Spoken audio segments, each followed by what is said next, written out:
the group that attacked you for your good old boy pattern for a button-down men's shirt was the free speech sewing group. Yeah, free speech patterns and fabric edition is what they called it. And I was in that group because it was a promotional group.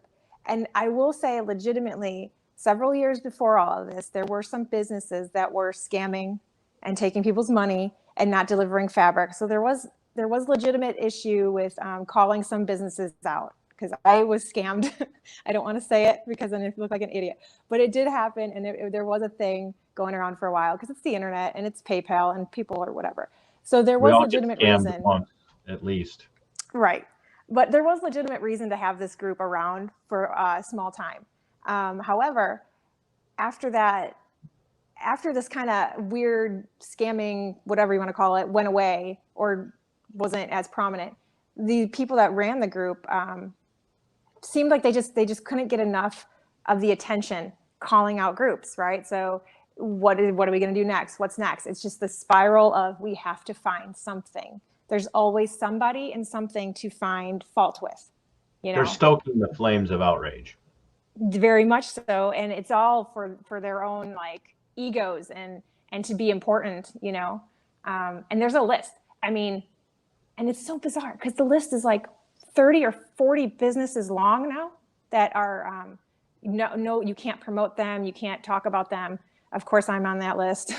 And these are racist businesses and stuff. And it's like, there's no possible way. There's 40 businesses in the sewing world that are that racist that, you know, it's so weird. Gosh, I wish I would have thought of this ahead of time. I would have had you have a sample of your racist shirt to show us. But so it had like a Confederate flag and a bunch of anti. Oh, absolutely. Yeah, it came with embellishments to do like, you know, KKK insignia if you wanted, or they'll put the rebel flag on the entire back. I worked really hard on this. I worked really hard to make these templates. To make it as racist as possible, right? And I literally said, this shirt is not available for the Black community. Please do not buy this pattern. Couple of weeks. And I'm like, hey, if I look at this, I hate that guy too. Right. Oh, I know. I hate this guy, but that's not the guy I am. Like the person you just described in all of this stuff you just said about me, like that dude's a jerk. He's an ass. I hate him. Yeah. But that's not me. What you just described is not what's happening.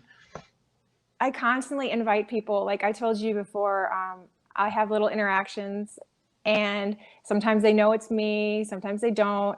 And they're saying, oh, this business is whatever. And so I'll, you know, ask questions, and then it'll end up coming out. Somebody will pop in, well, she's the owner, you know, or whatever. And I'm like, yeah, I am. And you just talked to me, and you wouldn't have talked to me before had I said, I am this person.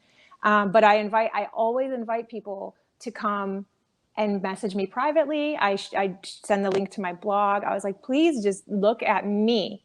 Look at me. Don't look at what other people have said about me. Look at my actual words, because they take your words, they take the screenshots and they edit them, or they, you know, selectively use whatever they want, or they might even use the original post or whatever it is, but they put so much spin into their post, you know, and it creates the environment and the emotional drama that they need to get their point across. They deconstruct you. Yeah. Even using your original post or whatever it is, they go in and they deconstruct it based on their emotional being. Yeah. So back to the pattern name things. It's actually kind of funny. People don't change.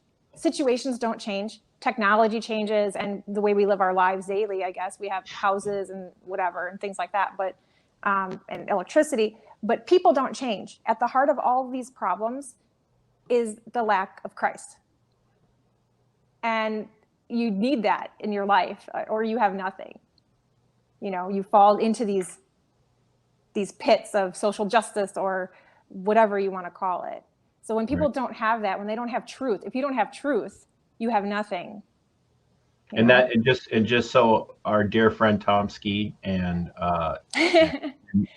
Joe And Carter, no. They have nothing. No. You're nothing. No, they're not. No. They are not nothing. It was a joke. They are just empty, broken people inside. No, I'm just kidding. I'm just kidding, guys. I'm just kidding. And I just lost all my friends. No. No. Looked around at my friends and decided, like, do I need more of you or more of you? Like, which color do I need now? Like, people tell you that, and it's so frustrating.